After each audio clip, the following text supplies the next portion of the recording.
warahmatullahi wabarakatuh. Saya Cipebri Masyasri, dosen Prodi Hubungan Internasional Universitas Islam Riau. Konsentrasi saya adalah isu-isu global kontemporer. Mata kuliah yang pernah saya ampu selama ini yang berkaitan dengan isu-isu global kontemporer diantaranya gender dalam hubungan internasional, HAM dan demokrasi, organisasi internasional, transnational movement, dan rezim internasional.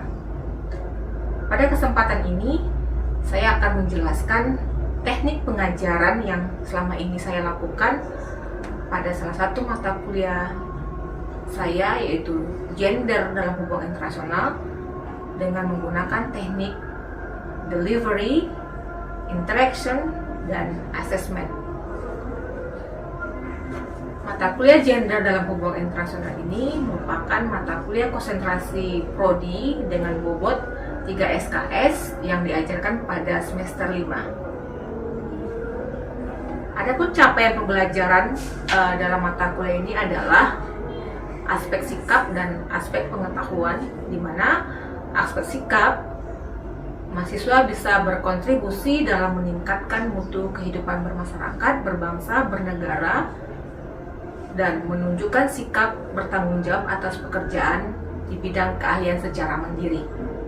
Di aspek pengetahuan, mahasiswa bisa menguasai konsep gender serta memahami teori-teori feminis yang merupakan sebagai landasan teori dalam mata kuliah ini.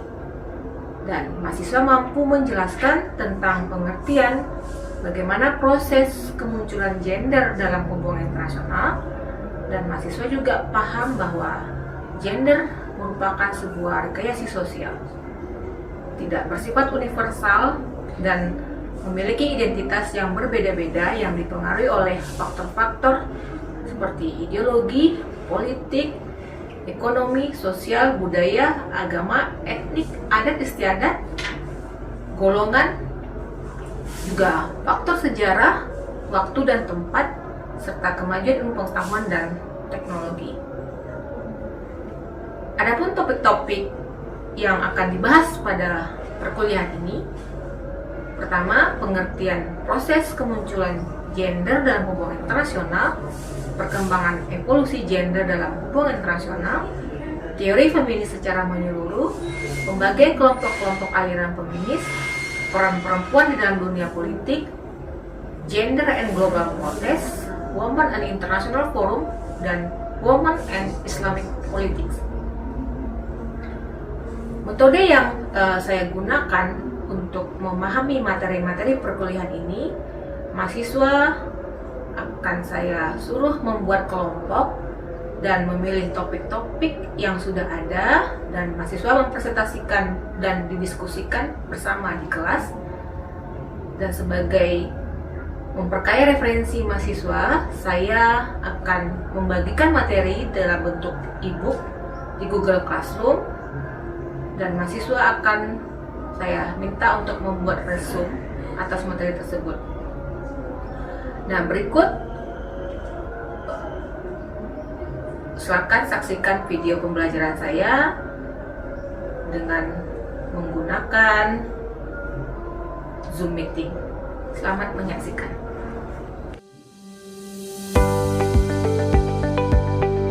Baik. Assalamualaikum warahmatullahi wabarakatuh. Waalaikumsalam warahmatullahi wabarakatuh. Selamat siang semuanya. Siang, Bu. Sudah sehat semua ya? Alhamdulillah sehat. Alhamdulillah. Baik, siang ini kita akan kuliah ya dengan mata kuliah gender dalam hubungan internasional. Nah, ini salah satu mata kuliah konsentrasi pilihan di Prodi HI yang akan disajikan di semester 5 ya. Ya. Oke, ini yang sudah hadir sudah berapa orang ya? Lumayan ada beberapa orang. Oke, baik. Baik, kita coba dulu di pertemuan awal ini memahami tentang gender dalam hubungan internasional. Oke, sebelum masuk ke situ, kira-kira kenapa gender dalam HI perlu dibahas? Ada yang bisa? Ada yang bisa menjawab nggak? Saya, Bu. Oke, Mel, silakan email. Oke, kenapa gender dalam hubungan internasional tuh perlu dibahas gitu? Ini karena kita melihat ya, di mana perempuan itu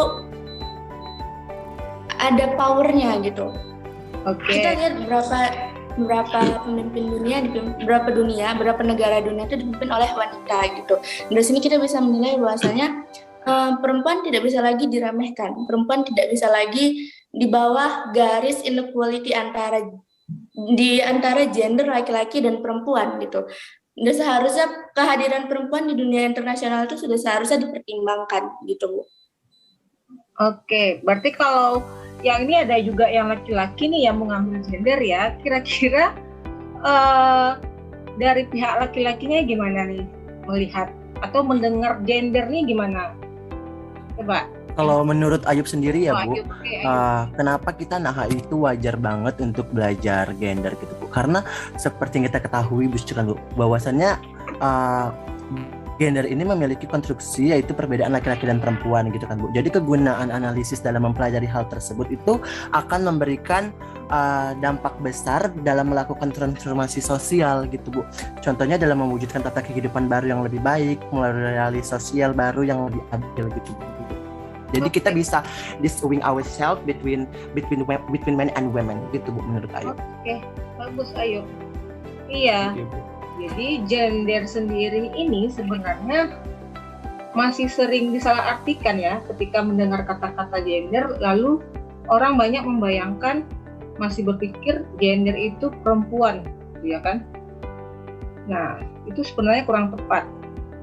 Nah, gender itu merupakan perbedaan antara laki-laki dan perempuan yang dikonstruksikan, dibuat, disosialisasikan, dan diajarkan tidak hanya kepada perempuan saja, tapi diajarkan kepada laki-laki dan perempuan mengenai bagaimana karakteristik satu sama lain supaya dianggap wajar dalam kehidupan bermasyarakat, ya kan?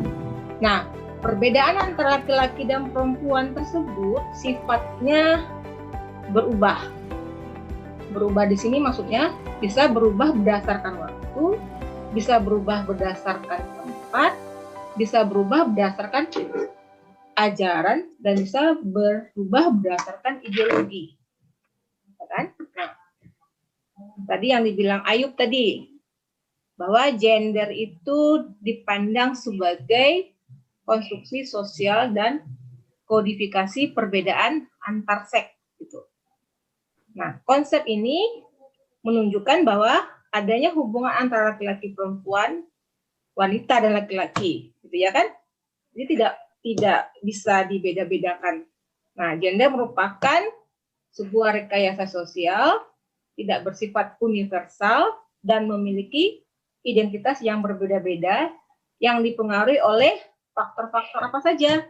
Ada faktor ideologi, ada faktor politik, ada ekonomi, sosial, budaya, agama, etnik, adat istiadat, golongan, juga faktor sejarah, serta waktu dan tempat, serta kemajuan ilmu pengetahuan dan teknologi. Nah, ini mempengaruhinya gitu. Nah, jadi, tadi gimana kata email? Kenapa gender dalam HI perlu dibahas? Ketika kalian belajar mata kuliah sistem hubungan internasional ya, pengantar teori hubungan internasional, ada beberapa aktor yang ada di dalam HI itu sendiri. Nah, kira-kira gender ini kalau kita kategorikan dia masuk aktor mana? Aktor individu, Bu. Oke, betul. Ada ke aktor individu. Nah, sekarang kita lihat kemunculan gender, konsep dan kemunculan gender itu sendiri. Nah, kalau kalian membaca bukunya Evelyn Blackwood gitu ya, gender itu muncul dari konstruksi budaya dan berbeda dari satu budaya dengan budaya lain. Nah, ini ada di buku Sexuality and Gender in Native American Tribe. Nah, terus ada lagi, ini di sekitar tahun ini juga ya, lama juga ini, 80-an juga nih. Dia muncul sebagai feminis dominan gender itu. Nah, terus ada juga dari John Scott, dia seorang sejarawan, dia mendefinisikan gender sebagai ya sama, dikonstruksikan gitu ya. Nah, coba Ayub, mana Ayub? Ayub nih yang baru pulang dari Turki. Ya, Ayub? Ya, Bu. Nah, coba Ayub ini kan jelaskan ini. Apa kata John Scott ini? Jadi kata dia jadi kayak gini, Bu. Kalau gender itu didefinisikan sebagai elemen konstitutif pada hubungan sosial yang berdasarkan perbedaan antara seks atau jenis kelamin gitu, Bu. Ya. Dan juga merupakan sebagai jalan yang signifikan dalam kekuatan hubungan gitu, Bu.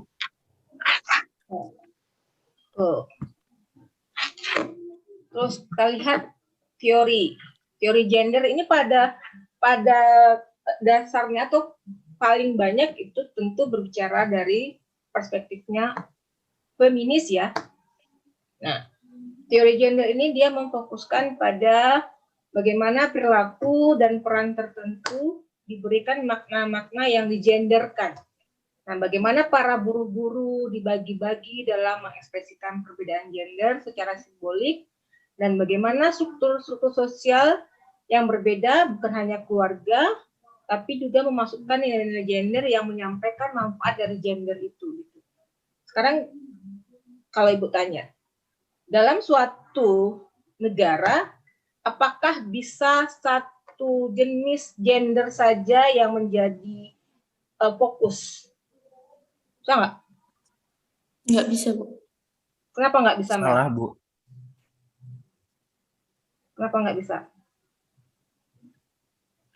Ini Bu, kalau kayak yang Ibu sempat pernah sampaikan dulu ya waktu di mata kuliah gender, gini, kalau misalnya suatu negara hanya diisi oleh laki-laki saja gitu, kita tahu laki-laki itu rasional gitu, apa-apa semua mereka mikirnya kayak berdasarkan dari pikiran mereka aja gitu, jadi nggak ada feeling di dalamnya ketika mengambil sebuah keputusan gitu.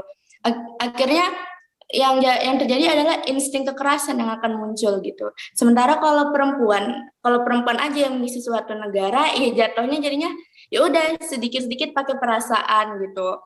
Nah, ini makanya teori gender dalam hubungan internasional itu hadir bahwasanya perempuan itu laki-laki tidak bisa memimpin suatu negara tanpa adanya perempuan. Nah, perempuan juga makanya pertimbangan dari perempuan itu perlu gitu ketika mereka mencoba mengambil sebuah keputusan jika laki-laki yang memimpin gitu. Nah, kalau perempuan yang memimpin sama gitu. Mereka juga perlu pertimbangan dari laki-laki karena perempuan kan cenderung melo ya, Bu. Apa-apa diandalkan dari perasaan dulu gitu. Ini makanya alangkah baiknya rasionalitas dan feeling ini disatukan gitu ketika mereka mengisi suatu negara.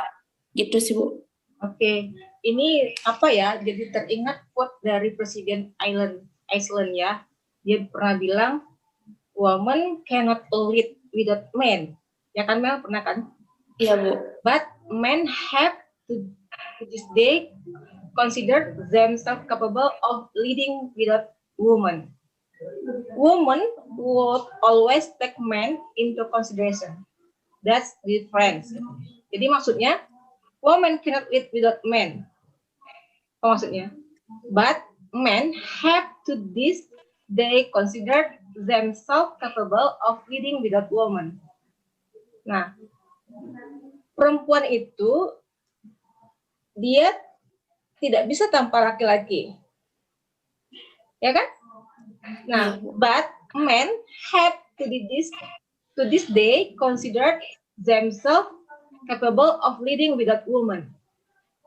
Maksudnya itu gimana? Jadi laki-laki juga tidak bisa memimpin tanpa pertimbangan perempuan. Betul. akhirnya kan dia satu hal atau ibaratnya tidak bisa sendiri hidup tanpa laki-laki, tidak bisa hidup tanpa perempuan, perempuan juga tidak bisa hidup tanpa laki gitu ya kan. Nah, jadi makanya lah mengapa gender dalam hubungan internasional itu menjadi sesuatu yang penting untuk dibicarakan. Jadi yang dibilang email bahwa ada hal yang perlu dipertimbangkan dalam mengambil sebuah keputusan. Tidak boleh saja berpihak satu jenis kelamin. Tapi makanya ingat, berarti udah paham ya ketika berbicara masalah gender, jangan bicara soal ini feminis nih perempuan ini concern banget nih terhadap bagaimana perempuan harus diakui gitu. Bukan ya. Ya.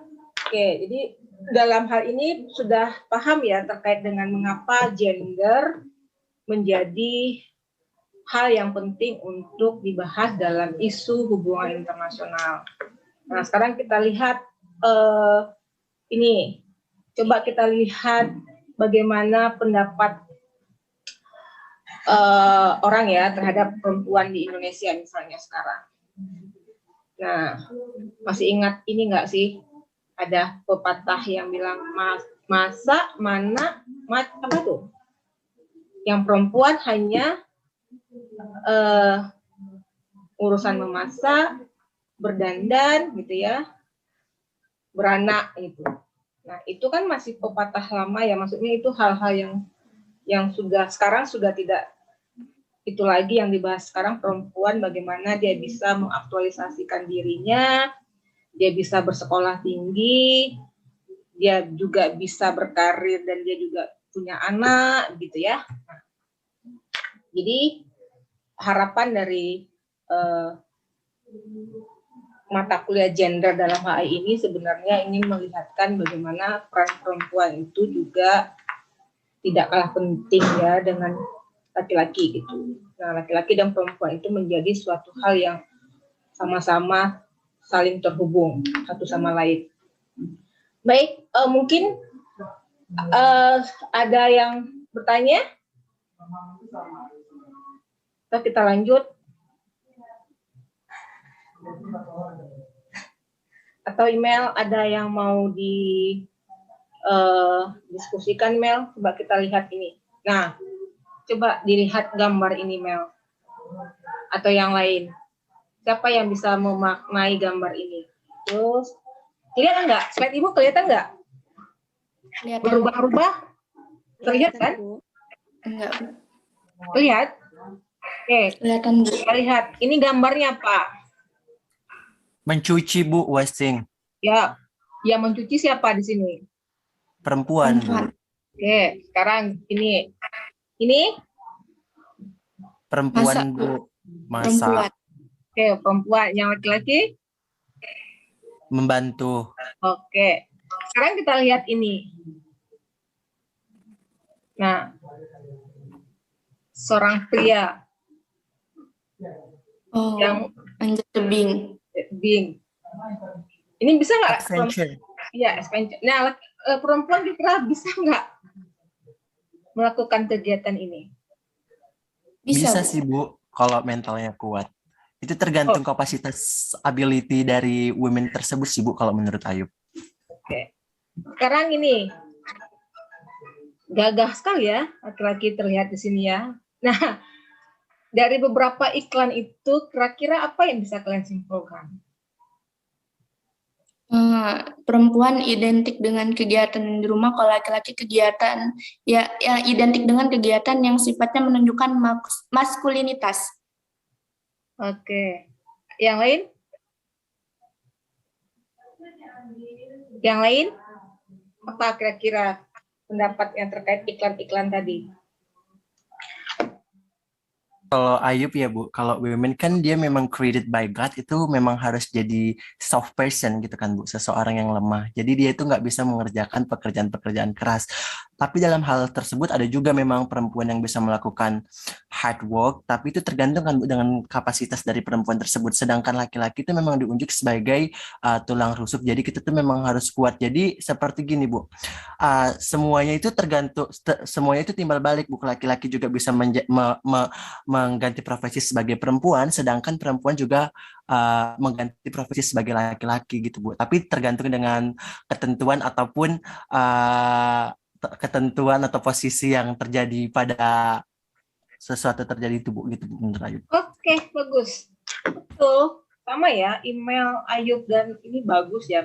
Karena jelas ya, di iklan ini hal-hal yang soft, kegiatan yang soft itu perempuan, identik dengan perempuan. Nah, terus yang kayak gini ini hard ya, hard work, yang maksudnya pasti laki-laki yang bisa mengerjakan ini. Dan iklan ini sebenarnya menunjukkan maskulinitas dan feminis tadi, kan? Coba kita lihat beberapa alasan kenapa memasukkan konsep gender dalam studi wanita. Pertama, ada ketidakpuasan dengan gagasan statis tentang jenis kelamin. Nah, perbedaan antara pria dan wanita hanya menunjukkan kepada sosok biologisnya, dan karenanya tidak memadai untuk melukiskan keragaman arti pria dan wanita dalam berbagai kebudayaan. Terus, gender menyaratkan bahwa kategori pria dan wanita itu merupakan konstruksi sosial yang membentuk identitas pria dan wanita. Ya, ingat sekali lagi, berarti konsep gender itu dikonstruksikan, ya kan? Nah, Iya, Bu. jadi kita lihat bagaimana peran wanita dan pembangunan. Nah, memandang wanita dan pembangunan dari sudut pandang gender itu pasti berdampak positif. Mengapa? Pertama, dia bisa memperdalam pengertian tentang penyebab perbedaan atau ketidaksamaan berkelanjutan yang terdapat antara pria dan wanita. Kedua, bisa membantu mencari strategi-strategi yang baru yang lebih efektif untuk menanggulangi persoalan gender tadi. Oke? Bisa dipahami ya, dipahami untuk pengantar bagaimana gender menjadi hal penting dalam studi hubungan internasional. Bisa, Bu. Nah, coba email atau yang lain ya yang bisa menyimpulkan dari awal tadi sampai akhir kira-kira apa yang bisa kalian tangkap gitu dari materi kenapa gender dalam hal ini harus ada. Mana Bu? Apa kesimpulan aja, kesimpulan dari yang awal sampai akhir kira-kira apa yang Ayu tangkap atau apa yang bisa kalian tangkap dari pengantar ini. Kan ada materi-materi, kan bahasan kita nanti akan lebih banyak ya, lebih mendalam. Bagaimana gender dalam politik internasional, bagaimana gender dalam forum internasional, bagaimana gender dalam ideologi Islam gitu ya. Nah, itu banyak akan dibahas di bab-bab selanjutnya di pertemuan-pertemuan berikutnya. Nah, untuk di awal ini mungkin itu dulu ya. Baik, mungkin itu dulu yang bisa kita bahas di pertemuan siang hari ini. Semoga tetap semangat, tetap antusias dan terjaga terus semangat belajarnya. Bisa bertemu lagi di pertemuan selanjutnya untuk bab-bab berikutnya atau materi-materi selanjutnya. Baik, terima kasih semuanya. Kita sudahi kuliah kita siang ini. Assalamualaikum warahmatullahi wabarakatuh. Waalaikumsalam warahmatullahi wabarakatuh.